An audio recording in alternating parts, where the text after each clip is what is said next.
अवधूत चिंतन श्री गुरुदेव दत्त श्री स्वामी समर्थ. माझ्या चॅनलमध्ये तुमचं सगळ्यांचं मनापासून खूप खूप स्वागत, आभार. तुमच्या सगळ्या चांगल्या इच्छा पूर्ण करू अशा आपल्या गुरुचरणी वंदन करून आजच्या व्हिडिओला सुरू करूया. चला तर मग आज आपलं नवीन विषय आहे, रोजची स्वामी सेवा कशी करावी. जर समजा आपल्याला मासिक पाळी आली असेल किंवा सुतक आलं असेल तर अशा वेळेस आपण स्वामी सेवा कशी करावी, स्वामी सेवा करण्याची योग्य पद्धत मी सांगते. जर तुम्ही माझ्या चॅनलवरती नवीन आला असाल तर माझ्या चॅनलला सबस्क्राईब करा, बेल आयकॉनचे बटन दाबून ऑलवर क्लिक करा. बघा, रोज स्वामी सेवा आपल्याला जरूर करायला पाहिजे. स्वामी सेवेमुळे आपले जे जीवनामध्ये कळत नकळत जे काही आपल्याला कडून पापकर्म घडत असतं, आपल्या कुंडलीतले जे काही दोष असते, जे काही आपल्या नकारात्मकता शक्ती आहे, आपल्याला कोणी करणेबाधा केली असेल, कोणी आपल्याला नजर दोष लागला असेल किंवा आपले कोणते कार्य पूर्ण होत नाही, मुलांचे लग्न वगैरे होत नाही, आपल्या घरामध्ये धनाची खूप अडथळे आहेत, मुलांचं मनासारखं नोकरी प्राप्त होत नाही, व्यवसाय चालत नाही किंवा कोणतीही असंख्य तुमचे समस्या असू द्या, आपण फक्त स्वामींना स्मरण करायचं आहे, स्वामीसमोर बसायचं आहे आणि स्वामींना इच्छा सांगायची आहे आणि स्वामी सेवे करायला सुरुवात करायची आहे. स्वामी सेवा करणे म्हणजे स्वामीशी आपल्याला कनेक्ट होणे, स्वामी रूपी दोरी आपल्याशी बांधून घेणे. स्वामी तर आपल्याला नाही बांधणार, आपण स्वामीशी गाठ बांधून घ्यायची आहे. म्हणजे स्वामीशी कनेक्ट होण्यासाठी, स्वामीचं आपलं नातं जोडण्यासाठी स्वामी सेवा आपल्याला करायची आहे. स्वामी सेवा म्हणजे काय करायचं आहे, आपल्या घरामध्ये स्वामींचा फोटो असायलाच हवा. जर फोटो नसेल तर स्वामी फोटो घेऊन या.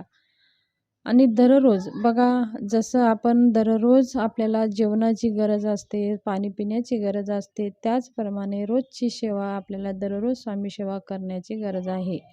असं नाही की आपण 8 दिवस केले, महिनाभर केले, 2 वर्ष केले, 4 वर्ष केले, असं नाही. जसं आपल्याला आखरी श्वासपर्यंत आपल्याला स्वामी सेवा करायची आहे.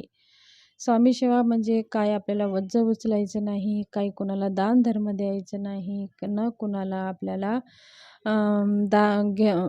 दुसऱ्यांना काही द्यायचं आहे.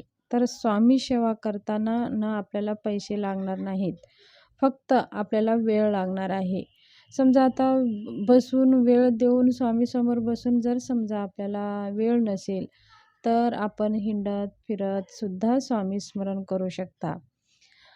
आता बघा, आपल्याला करायचं काय, सकाळी लवकर तर आपण उठतच असतो, नित्यपूजा आपण करतच असतो. नित्यपूजा झाल्याच्या नंतर, स्वामीपूजा झाल्याच्या नंतर पंचोपचार पूजा करून घेऊन सगळ्या देवांची धूप आरती नैवेद्य दाखवून घेऊन आपल्याला एक माळ गायत्री मंत्र जप करायचा आहे. तुम्हाला तर माहितीच आहे, गायत्री मंत्र एक माळ जप करायचा आहे आणि 11 माळी श्री स्वामी समर्थ आणि 3 अध्याय श्री स्वामी समर्थांचे, क्रमांकशः 3 अध्याय. म्हणजे आज आपण 1, 2, 3 वाचला, मग उद्या 4, 5, 6, मग परवाला 7, 8, 9 अशा प्रकारे आपल्याला वाचन करायचं आहे. आणि हे दररोज आपल्याला नित्यसेवामध्ये आपल्याला हे ठेवायचंच आहे. समजा आता सकाळी आपल्याला घाई असते की होत नाही, कोणत्याही वेळेमध्ये तुम्ही करू शकता. फक्त 12 ते 12:30 ही वेळ आपल्याला टाळायची आहे आणि 12:30 नंतर आपण कधीही करू शकता. आपल्या वेळेनुसार स्वामी सेवा करायला असं नाही ह्या वेळेतच करावं किंवा आपल्याला एकाच वेळेमध्ये करावं असं काही हे नाही. एका वेळेत केले तर त्याचे चांगले शुभ परिणाम आपल्याला बघायला भेटतात. समजा आपल्याला शक्य होत नाही किंवा काही कारणाने घरच्या काही समस्या असतात किंवा आपल्याला जॉब रिलेटेड असतं किंवा छोटे बाळं असतात किंवा आपल्या जॉईंट फॅमिली असते, अशा वेळेस समजा आता एकाच वेळेमध्ये एकाच टाईममध्ये आपल्याला दररोज सेवा होत नसेल तर आपल्या वेळेनुसार आपण करू शकता. आणि एका वेळेमध्ये जर समजा आता आज आपण सकाळी 10 वाजता स्वामी सेवा करायला सुरू केली, तर रोज आपल्याला त्याच वेळेमध्ये स्वामी सेवा जर केली तर त्याची एनर्जी, त्याची ऊर्जा, त्यांची भगवंताची कृपा हे आपल्याला लवकर प्राप्त होते आणि कृपा आशीर्वादसुद्धा लवकरात लवकर आपले होतात आणि आपल्या जे काही प्रश्न असते ते लवकरात लवकर सुटले जातात. बघा, स्वामी समर्थ केंद्रामध्ये जर आपण गेला असाल तर स्वामी समर्थांची आरती वे त्याच वेळेमध्ये होत असते. सकाळची भूपाळी आरती सकाळी अभिषेक झाल्यानंतर भूपाळी आरती 8ला असते, म्हणजे 8लाच होत असते. 10:30ला नैवेद्य आरती असते आणि संध्याकाळी 6ला स्वामींची आरती असते. म्हणजे जसं एकाच वेळेमध्ये त्या वेळेमध्ये जर आपण केले तर त्याचे चांगले शुभ परिणाम पण होतात. पण ते हे असतं, आपण एका वेळेमध्ये त्याच वेळेमध्ये जर स्वामीला आपण विनंती केली, स्वामींशी आपण कनेक्ट झाला तर स्वामी आपल्याला आपली कृपा, स्वामींची कृपा पण आशीर्वाद होती आणि स्वामीशी आपलं कनेक्टसुद्धा होतं. वेळेला महत्त्व आहे, त्याला म्हणतात अनुशासन. अनुशासनमध्ये राहून जर आपण सेवा केली तर त्याचे खूप जास्त शुभ परिणाम आपल्याला ठरतात. समजा आता दररोज आपण घरचे कसं संसारिक लोक आहात, त्याच्यामुळे आपल्याला एका वेळेमध्येच रोज शक्य होत नसेल, तर काही तुमची विशेष कामना असेल किंवा विशेष तुमची काही इच्छा असेल, पूर्ण करून घ्यायची असेल, तर तुम्ही संकल्प करून स्वामी समर्थांचे पारायण तुम्ही करू शकता. स्वामी समर्थ ग्रंथाचे की ह्याच वेळेमध्ये 11 पारायण किंवा 21 पारायण असे तुम्ही एकाच वेळेमध्ये करू शकता. तर असे पण चालेल. आणि समजा तुम्हाला एका वेळेमध्ये होत नसेल तर तुमच्या वेळेनुसार तुम्ही करू शकता. पण एका वेळेमध्ये एकाच टाईमवर एका जागेवर बसून जर आपण केला तर त्याचे चांगले रिझल्ट आपल्याला बघायला भेटतात.